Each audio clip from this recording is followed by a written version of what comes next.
Good Friday, everybody. It is Friday, May 28th. Welcome to the studentloanjustice.org live stream. My name is Alan Collins, founder of Student Loan Justice.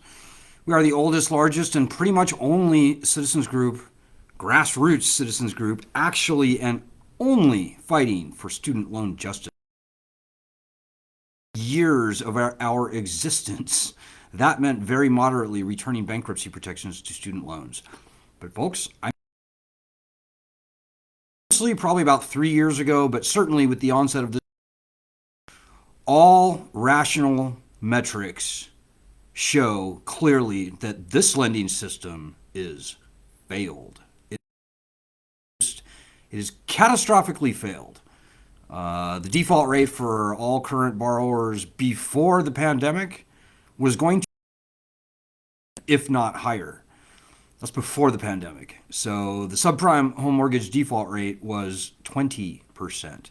We are higher than that now.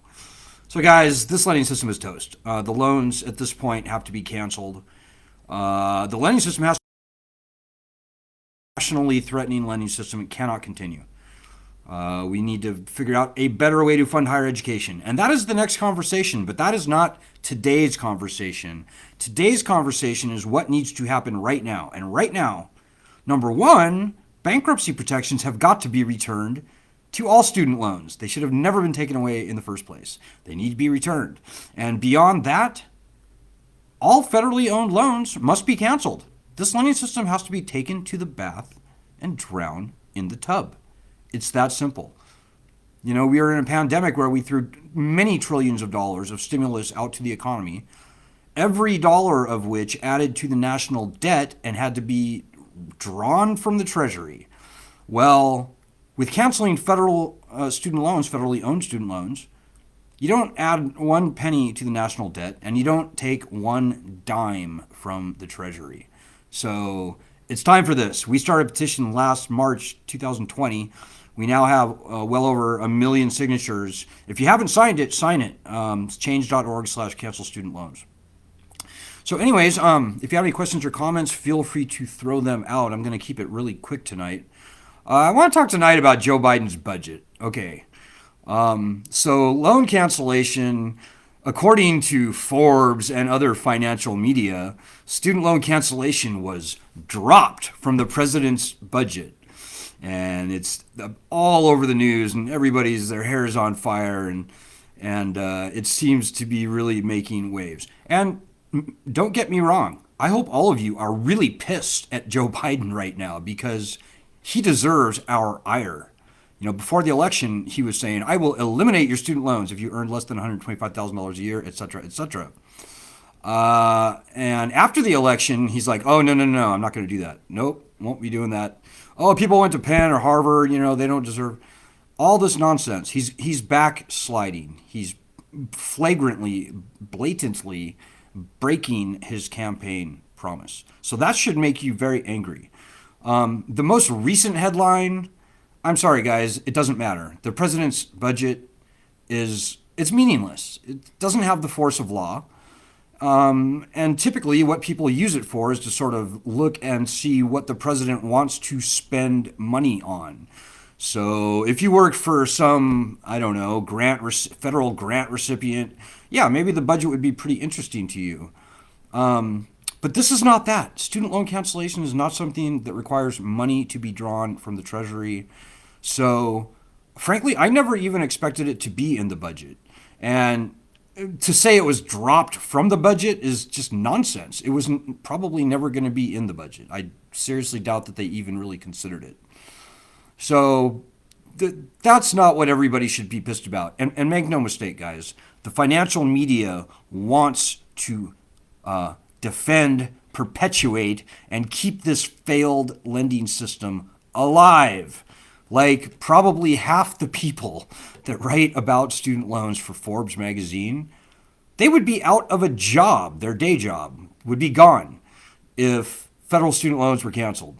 So, or if certainly if federal student loans were canceled and bankruptcy was returned to all student loans, they would be significantly financially encumbered.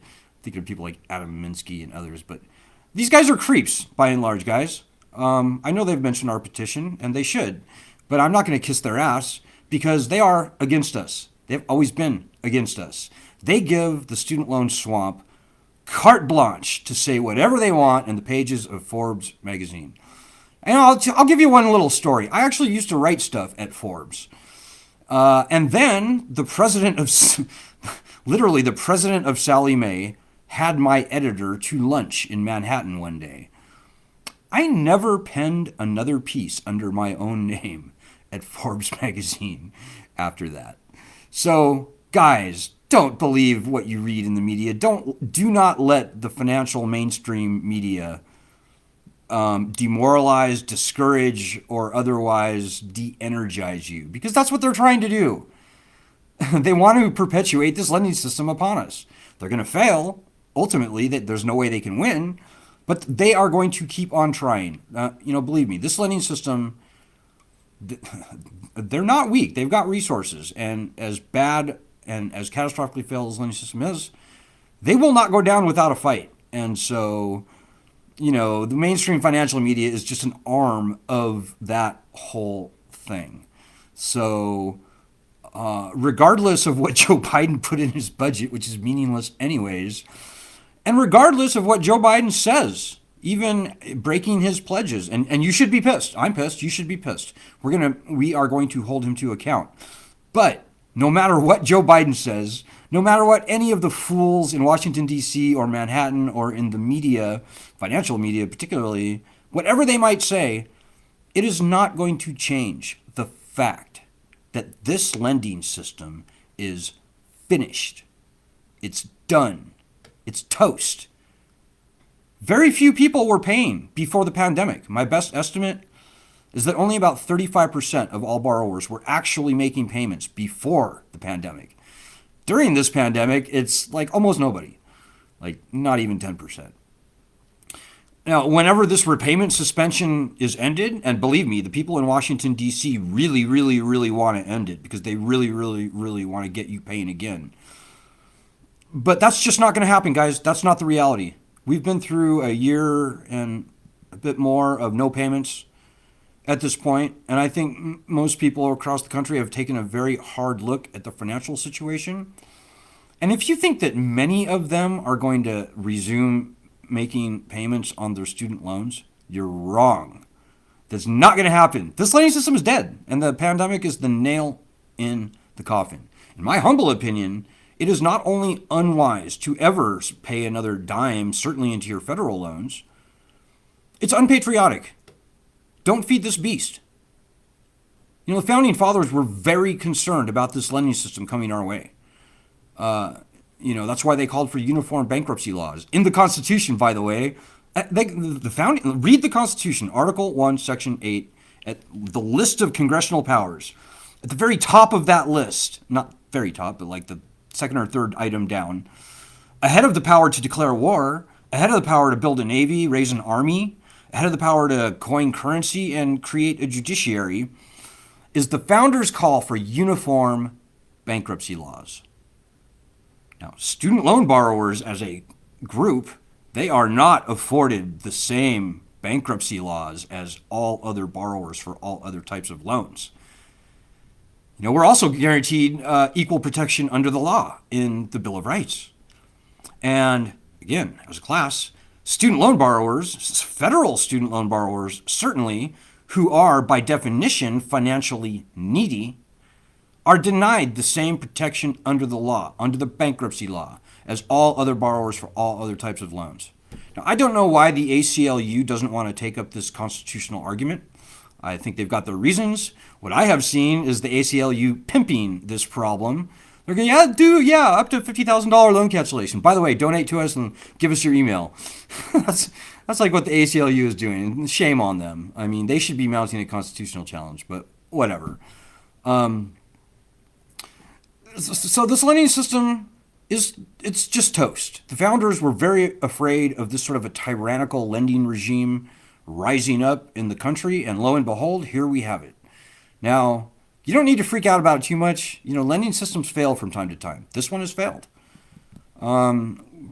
I would say the subprime home mortgage lending system was by and large failed. The SNL loans, that whole debacle during the 80s, that was a failed lending system by and large. And on and on and on. After World War II, I don't even think money had a meaning in most European countries. Like their currencies were just blown. So stuff happens. It's always happened, both in this country and throughout the world, going to, I don't know, probably thousands of years BC, before Christ. That's why they had the Jubilee. Read Leviticus 25. You'll see for yourself. So lending systems fail. They just do. And it's not the end of the world. It's, this is not, we're not calling for a revolutionary nonsense like that. But again, in my strong opinion, nobody should ever make another payment on their federal loans. Not only is that bad for them, it feeds this beast and perpetuates it a little further down the road. This lending system has got to be ended. Period. It's done. We can do far better. Like I said, the next higher education funding model is the next conversation.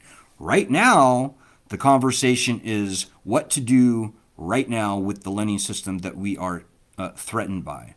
And what we do is push Joe Biden to cancel the loans and return and Congress and Joe Biden to return bankruptcy to the rest, but be prepared to simply cease paying. Period. This is not a debt strike. That's nonsense. That's the wrong term. This is a debt deletion. So we've been calling it Slexit, like Brexit, whatever. Make up your own word. But the point is, this lending system is done. Its toast is finished. Finito. There's no saving it, and nor should it be saved. At this point in time, right now, there are more people over the age of 50 with student loans than under the age of 25. And people over 50 borrowed far, far, far less than the kids are borrowing today. Yet they owe like roughly triple what the under 25 crowd owes. Failed lending system. There are more people over the age of 35 with student loan debt than there are under the age of 35.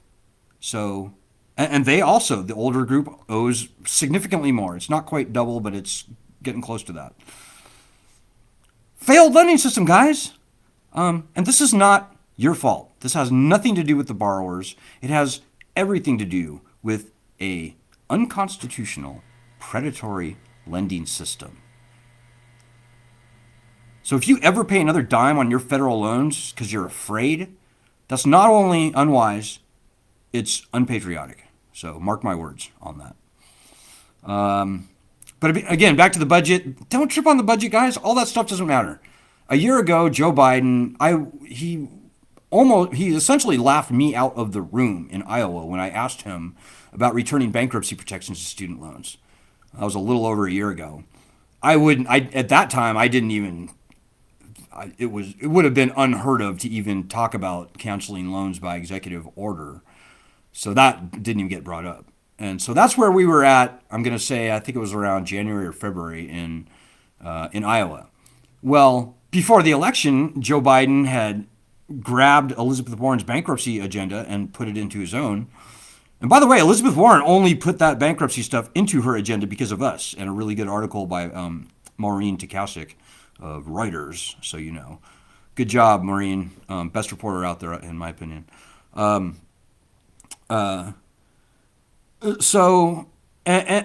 before the election, Joe Biden was saying, I will eliminate your loans if you earn less than $125,000. He's just so shameless. Such a shameless plug. Hey, Rebecca. Oh, thank you very much. Hey, maybe I should also say, guys, if you can donate. We can survive on very little, but we need to raise something like, I think, 600 and something bucks, hopefully by the end of the month, for our month-end expenses. We run a very lean, tight ship over here on this end. We don't need much to survive and thrive, but we can't do it on anything. So please go to the website, studentloanjustice.org. That's the plug. But let me say, your actions are far more important than any money you might donate. We're not doing this for the money, trust me. And anybody who's been on this group for any length of time, they realize that. Yeah, no, guys, your actions are far more important. You know, on any given day, we probably have 400 or 500 people doing stuff.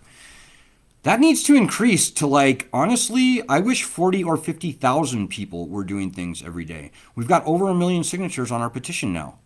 We've got like 20,000 people on this Facebook group. So there's no good reason why we can't have 20, 30, 40,000 people a day doing the very small, very easy, quick actions that we ask them to take. So, for example, right now, we're tweeting, we're doing Twitter storms. I hate Twitter. I'm sure you do too, but it's useful. We are doing Twitter storms on all the governors of those 18 states where student loan debt exceeds the entire state's budget. So these are mainly red states like Texas, Florida, North South Carolina, Kentucky, Tennessee, Alabama, Indiana, Georgia is the worst. We are blitzing the governors of all of those states and saying, Governor, how could you let this happen? You know, there's enough student loan debt in Georgia to buy every farm in Georgia, every peach, peanut, and other farm in Georgia twice. There's enough student loan debt in North Carolina to buy every farm, I think, twice and still have like $20 billion left over. I mean, the numbers are just outrageous. They're cartoonish. So we are holding all of those governors to account. They should be on our side. And we're having some success, by the way. I can't say anything right now, but red Republican governors. And if we can get even 1, 2, 3 of them to, maybe as a group, maybe singly, to stand up and say, Mr. President, enough. Cancel these loans. Coming from a group of Republican governors, that would create a groundswell that would be, we win. Game over. We win. The loans will go away for sure. So what we are doing on this group right here is extremely important, guys. We started the conversation about loan cancellation. We are the driving force behind what will hopefully be very soon forthcoming bankruptcy legislation. It may not seem like it, but guys, we are ground zero in this fight. We are the tip of the spear. And we need all you guys out there helping us. You can't sit there and do nothing and wait and watch and worry and hope that somebody else is going to pull your weight for you. It has never worked like that. Not in this group, not for this problem. Never has. These are your loans. This is your problem. If you live in any of the states that I just mentioned, you should be getting ready to make a big stink, because I can guarantee you that the governors of those states, they don't even know that the people of their state, 55% of whom, by the way, are either Republican, it's 43%, or independent, about 12%. The majority of student loan borrowers everywhere are either independent or Republican. I know it sounds crazy, but it's true. Now, honestly, I could say the same thing the other way. I could say the majority of student loan borrowers are either Democratic or independent. So the margins are pretty close. But certainly in all those southern states, I'd say it skews even higher than that. It's probably 60% or more of the borrowers in those southern states skew either Republican or independent. So the governors of these states should be fighting for us, guys, but they don't know. They do not know. They don't. They're governors. They deal with state stuff. They know the state budget. That they do. They just don't know. They don't think about it. They don't talk about it. Nobody talks to them about it. So it is your duty to inform the governor and the governor's staff and the entire state legislature, for that matter, about this very incredibly obscene fact that their state, the people of their state, owe more in student loan debt than the entire state budget. Often far more. You know, Georgia is close to double, like 169% of the state budget is what the people of Georgia owe in student loan debt. So that is not nothing. That's extremely significant. And with that, guys, I'll just say one last thing. The only thing I care about in the presidential budget, truly, it's in the appendices. The only thing I ever look at the White House budget for is to see how much money they are making on defaulted student loans. Because believe it or not, since 2004 and even before, the federal government has been managing to squirrel away a pretty small but not insignificant profit on defaulted student loans. Now, you may not be a banker or finance guy, economist, anything like that, but I can tell you what I just said. If there was 20 economists in the room listening to me, probably 18 of them would stand up and say, Mr. Collins, you're full of shit. What are you talking about? They wouldn't say that. They'd say something far nicer.